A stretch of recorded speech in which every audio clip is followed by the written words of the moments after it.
आज की कहानी है एक रिक्त कोना। सुशांत मेरे सामने बैठे अपना अतीत बयान कर रहे थे। जीवन में कुछ भी तो चाहने से नहीं होता है। इंसान सोचता कुछ है, होता कुछ और है। बचपन से लेकर जवानी तक मैं यही सोचता रहा, आज ठीक होगा, कल ठीक होगा। मगर कुछ भी ठीक नहीं हुआ। किसी ने मेरी नहीं सुनी। सभी अपने अपने रास्ते चले गए। माँ अपने रास्ते, पिता अपने रास्ते, भाई अपने रास्ते, और मैं खड़ा हूँ यहाँ अकेला, सबके रास्तों पर नजर गड़ाए। कोई पीछे मुड़कर देखता ही नहीं। मैं क्या करूं? वास्तव में कल उनका कहाँ था? कल तो उनके पिता का था, उनकी माँ का था। वैसे कल उसके पिता का भी कहाँ था? कल तो था उसकी दादी का। विधवा दादी की माँ से कभी नहीं बनी और पिता ने माँ को तलाक दे दिया।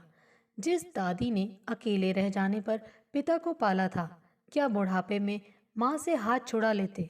आज उनका घर शमशान हो गया। घर में सिर्फ रात गुजारने आते हैं वो और उनके पिता, बस। मेरा तो घर जाने का मन ही नहीं होता। कोई बोलने वाला नहीं। पानी पीना चाहो तो खुद पियो। चाय को जी चाहे तो रसोई में जाकर खुद बना लो। साथ कुछ खाना चाहो तो बिस्कुट का पैकेट, नमकीन का पैकेट, कोई चिप्स, कोई दाल, भुजिया खा लो। मेरे दोस्तों के घर जाओ तो सामने उनकी माँ हाथ में गर्मा गर्म चाय के साथ खाने को कुछ ना कुछ जरूर लेकर चली आती है। किसी की माँ को देखता हूँ तो गलती से अपनी माँ की याद आने लगती है। गलती से क्यों? माँ को याद करना क्या गलत है? गलत ही होगा। ठीक होता तो हम दोनों भाई कभी तो पापा से पूछते कि हमारी माँ कहाँ है। मुझे तो माँ की सूरत भी ठीक से याद नहीं। कैसी थी वो? कैसी सूरत थी? मन का कोना सदा से रिक्त है। क्या मुझे ये जानने का अधिकार नहीं कि मेरी माँ कैसी थी, जिनके शरीर का मैं एक हिस्सा हूँ? कितनी मजबूर हो गई होंगी माँ जब उन्होंने घर छोड़ा होगा। दादी और पापा ने कोई रास्ता ही नहीं छोड़ा होगा उनके लिए, वरना दो दो बेटों को यूं छोड़कर कभी नहीं जाती। आपकी भाभी भी तो हैं, उन्होंने घर क्यों छोड़ा? वो भी साथ नहीं रहना चाहती थी। उनका दम घुटता था हमारे साथ। वो आज़ाद रहना चाहती थी, इसीलिए शादी के कुछ समय बाद ही अलग हो गई। कभी कभी तो मुझे लगता है कि मेरा घर ही शापित है। शायद मेरी माँ ने ही जाते जाते श्राप दिया होगा। नहीं, कोई माँ अपनी संतान को श्राप नहीं देती। आप कैसे कह सकती हैं? क्योंकि मेरे पेशे में मनुष्य की मानसिकता का गहन अध्ययन कराया जाता है। बेटा माँ का गला काट सकता है, लेकिन माँ मरती मर जाए बच्चे को कभी श्राप नहीं देती। ये अलग बात है कि बेटा बहुत बुरा हो तो कोई दुआ भी देने को उसके हाथ ना उठे। मैं नहीं मानता। रोज अखबारों में आप पढ़ती नहीं कि आजकल माँ भी माँ कहाँ रह गई है? आप खूनी लोगों की बात छोड़ दीजिए ना। जो लोग अपराधी स्वभाव के होते हैं वे तो बस अपराधी होते हैं। वो ना माँ होते हैं ना पिता होते हैं। शराफत के दायरे से बाहर के लोग हमारे दायरे में नहीं आते। हमारा दायरा सामान्य है। हम आम लोग हैं। हमारी अपेक्षाएं, हमारी इच्छाएं साधारण हैं। बेहद गौर से वो मेरा चेहरा पढ़ते रहे। कुछ चुभ सा गया। जब कुछ अच्छा समझाती हूँ तो कुछ रुक सा जाते हैं। उनके भाव, उनके चेहरे की रेखाएं फैलती सी लगती हैं, मानो कुछ ऐसा सुना जो सुनना चाहते थे। आंखों में आंसू आ रहे थे सुशांत की। मुझे ये सोचकर बहुत तकलीफ होती है कि मेरी माँ जिंदा हैं और मेरे पास नहीं हैं। वो अब किसी और की पत्नी है। मैं मिलना चाह कर भी उनसे नहीं मिल सकता। पापा से चोरी चोरी मैंने और भाई ने उन्हें तलाश किया था। हम दोनों माँ के घर तक भी पहुँच गए थे, लेकिन माँ होकर भी उन्होंने हमें लौटा दिया था। सामने पाकर भी उन्होंने हमें छुआ तक नहीं। और आप कहती हैं कि माँ मरती मर जाए पर अपनी संतान को। अच्छा ही तो किया आपकी माँ ने। बेचारी अपने नए परिवार के सामने आपको गले लगा लेती तो क्या अपने परिवार के सामने एक प्रश्न चिन्ह नहीं खड़ा कर देती? कौन जाने, आपके पापा की तरह उन्होंने भी इस विषय को पूरी तरह भुला दिया हो। क्या आप चाहते हैं कि वो एक बार फिर से उजड़ जाएं? सुशांत अवाक मेरा मुंह देखते रह गए। आप बचपना छोड़ दीजिए, जो छूट गया उसे जाने दीजिए। कम से कम आप तो अपनी माँ के साथ अन्याय न कीजिए। मेरी डांट सुनकर सुशांत की आंखों में उमड़ता नमकीन पानी वहीं रुक गया था। इंसान के जीवन में सदा वो नहीं होता जो होना चाहिए।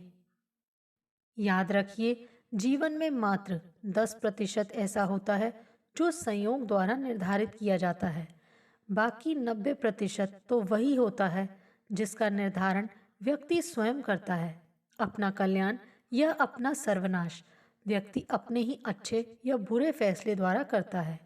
आपकी माँ ने समझदारी की जो आपको पहचाना नहीं। उन्हें अपना घर बचाना चाहिए जो उनके पास है। आपको वो गले क्यों लगाती जबकि आप उनके पास हैं ही नहीं। देखिए, आप अपनी माँ का पीछा छोड़ दीजिए। यही मान लीजिए कि वो इस संसार में है ही नहीं। कैसे मान लूं जब मैंने उनका दाह संस्कार किया ही नहीं। आपके पापा ने तो तलाक देकर रिश्ते का दाह संस्कार कर दिया था ना। फिर अब आप क्यों उस राग को चौराहे का मजाक बनाना चाहते हैं? आप समझते क्यों नहीं कि जो भी आप कर रहे हैं उससे किसी का भी भला होने वाला नहीं है। अपनी जबान की तलखी का अंदाज मुझे तब हुआ जब सुशांत बिना कुछ कहे उठकर चले गए। जाते जाते उन्होंने ये भी नहीं बताया कि अब कब मिलेंगे वो। शायद अब कभी नहीं मिलेंगे। सुशांत पर तरस आ रहा था मुझे, क्योंकि उनसे मेरे रिश्ते की बात चल रही थी। वो मुझसे मिलने मेरे क्लिनिक में आए थे। अखबार में ही उनका विज्ञापन पड़ा था। मेरे पिताजी ने, सुशांत तुम्हें कैसा लगा, मेरे पिता ने मुझसे पूछा। बिल्कुल वैसा ही जैसे कि एक टूटे परिवार का बच्चा होता है। पिताजी थोड़ी देर तक मेरा चेहरा पढ़ते रहे, फिर कहने लगे, सोच रहा हूँ कि बात आगे बढ़ाऊं या नहीं। पिताजी मेरी सुरक्षा को लेकर परेशान थे, बिल्कुल वैसे जैसे उन्हें होना चाहिए था। सुशांत के पिता मेरे पिता को पसंद थे। संयोग से दोनों एक ही विभाग में कार्य करते थे। उसी नाते सुशांत एक दो बार मुझे मेरे क्लिनिक में ही मिलने चले आए थे और अपना रिक्त कोना दिखा बैठे थे। मैं सुशांत को मात्र एक मरीज मानकर भूल सी गई थी। उस दिन मरीज कम थे, सो घर जल्दी आ गई थी। फुर्सत थी और पिताजी भी आने वाले थे। इसीलिए सोचा क्यों ना आज चाय के साथ गर्मा गर्म पकौड़ियाँ और सूजी का हलवा बना लूं। 5 बजे बाहर का दरवाज़ा खुला और सामने सुशांत को पाकर मैं स्तब्ध रह गई। आज आप क्लिनिक से जल्दी आ गईं। दरवाजे पर खड़े होकर सुशांत बोले, आपके पिताजी मेरे पिताजी के पास गए हैं और मैं उनकी इजाज़त से ही घर आया हूँ। कुछ बुरा तो नहीं किया? जी। मैं कुछ हैरान सी इतना ही कह पाई थी कि चेहरे पर नारी सुलभ संकोच तैर आया था। अंदर आने के मेरे आग्रह पर सुशांत 2 कदम ही आगे बढ़े थे कि फिर कुछ सोचकर वहीं रुक गए जहां खड़े थे। आपके घर में घर जैसी खुशबू है, प्यारी प्यारी सी, मीठी मीठी सी, जो मेरे घर में कभी नहीं होती है। आप उस दिन मेरी बातें सुनकर नाराज हो गए होंगे, यही सोचकर मैंने भी फोन नहीं किया। अपनी सफाई में मुझे कुछ तो कहना था ना। नहीं, नाराजगी कैसी, आपने तो दिशा दी है मुझे। मेरी भटकन को एक ठहराव दिया है। आपने अच्छे से समझा दिया, वरना मैं तो बस भटकता ही रहता ना। चलिए छोड़िए उन सब बातों को। मैं सीधा ऑफिस से आ रहा हूँ, कुछ खाने को मिलेगा?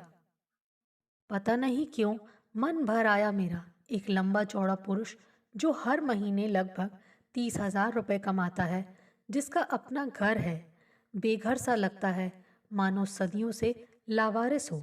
पापा का और मेरा गर्मा गर्म नाश्ता मेज पर रखा था।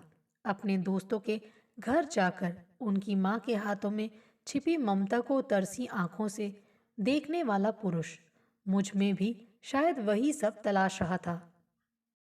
आइए बैठिए, मैं आपके लिए चाय लाती हूँ। आप पहले हाथ मुंह धोना चाहेंगे? मैं आपके लिए तौलिया लाऊं? मैं हतप्रभ सी थी, क्या कहूँ और क्या ना कहूँ। बालक की तरह असहाय से लग रहे थे सुशांत मुझे। मैंने तौलिया पकड़ा दिया, तब एक टक निहारते से लगे। मैंने नाश्ते प्लेट में सजाकर सामने रखा। खाया नहीं, बस देखते रहे। मात्र चम्मच चलाते रहे प्लेट में। आप लीजिए ना, मैंने खाने का आग्रह किया। वो मेरी ओर देखकर कहने लगे, कल एक डिपार्टमेंटल स्टोर में मेरी माँ मिल गई। वो अकेली थी, इसीलिए उन्होंने मुझे पुकार लिया। उन्होंने बड़े प्यार से मेरा हाथ पकड़ लिया था, लेकिन मैंने अपना हाथ छुड़ा लिया। सुशांत की बातें सुनकर मेरी तो सांस रुक सी गई। बरसों बाद माँ का स्पर्श कैसा सुखद लगा होगा सुशांत को। सहसा सुशांत दोनों हाथों में चेहरा छिपाकर बच्चे की तरह रो पड़े। मैं देर तक उन्हें देखती रही। फिर धीरे से सुशांत के कंधे पर हाथ रखा, सहलाती भी रही। काफी समय लग गया उन्हें सहज होने में। मैंने ठीक किया ना, मेरा हाथ पकड़कर सुशांत बोले, आपने कहा था ना कि मुझे अपनी माँ को जीने देना चाहिए, इसीलिए मैं अपना हाथ खींचकर चला आया। क्या कहती मैं, रो पड़ी थी मैं भी। सुशांत मेरा हाथ पकड़ रो रहे थे और मैं उनकी पीड़ा, उनकी मजबूरी देखकर रो रही थी। हम दोनों ही रो रहे थे। कोई रिश्ता नहीं था हम में, फिर भी हम पास बैठे एक दूसरे की पीड़ा को जी रहे थे। सहसा मेरे सिर पर सुशांत का हाथ आया और थपक दिया। तुम बहुत अच्छी हो। जिस दिन से तुमसे मिला हूँ ऐसा लगता है कोई अपना मिल गया। 10 दिनों के लिए शहर से बाहर गया था, इसीलिए मिलने नहीं आ पाया। मैं एक टूटा फूटा इंसान हूँ, स्वीकार कर जोड़ना चाहोगी, मेरे घर को घर बना सकोगी। बस मैं शांति व सुकून से जीना चाहता हूँ। क्या तुम भी मेरे साथ जीना चाहोगी? डबडबाई आंखों से मुझे देख रहे थे सुशांत। एक रिश्ते की डोर को तोड़कर दुखी भी थे और आहत भी। मुझ में सुशांत क्या क्या तलाश रहे होंगे, ये मैं भली भांति महसूस कर सकती थी। अनायास ही मेरा हाथ उठा और दूसरे ही पल सुशांत मेरी बाहों में समाये, फिर उसी पीड़ा में बह गए जिसे माँ के हाथ छुड़ाते समय जिया था। मैं अपनी माँ से हाथ छुड़ाकर चला आया। मैंने अच्छा किया ना शुभा, मैंने अच्छा किया ना? वो बार बार पूछ रहे थे। हाँ, आपने बहुत अच्छा किया। अब वो भी पीछे मुड़कर देखने से बच जाएंगी। बहुत अच्छा किया आपने। एक तड़पते बिलखते इंसान को किसी तरह संभाला मैंने। तनिक चेते तब खुद ही अपने को मुझसे अलग कर दिया। शीशे की तरह पारदर्शी सुशांत का चरित्र मेरे सामने था। कैसे एक साफ सुथरे सच्चरित इंसान को यूं ही अपने जीवन से चला जाने देती। इसीलिए मैंने सुशांत की बाह पकड़ ली थी। साड़ी के पल्लू से आंखों को पोंछने का प्रयास किया तो सहसा सुशांत ने मेरा हाथ पकड़ लिया और देर तक मेरा चेहरा निहारते रहे। रोते रोते मुस्कुराने लगे।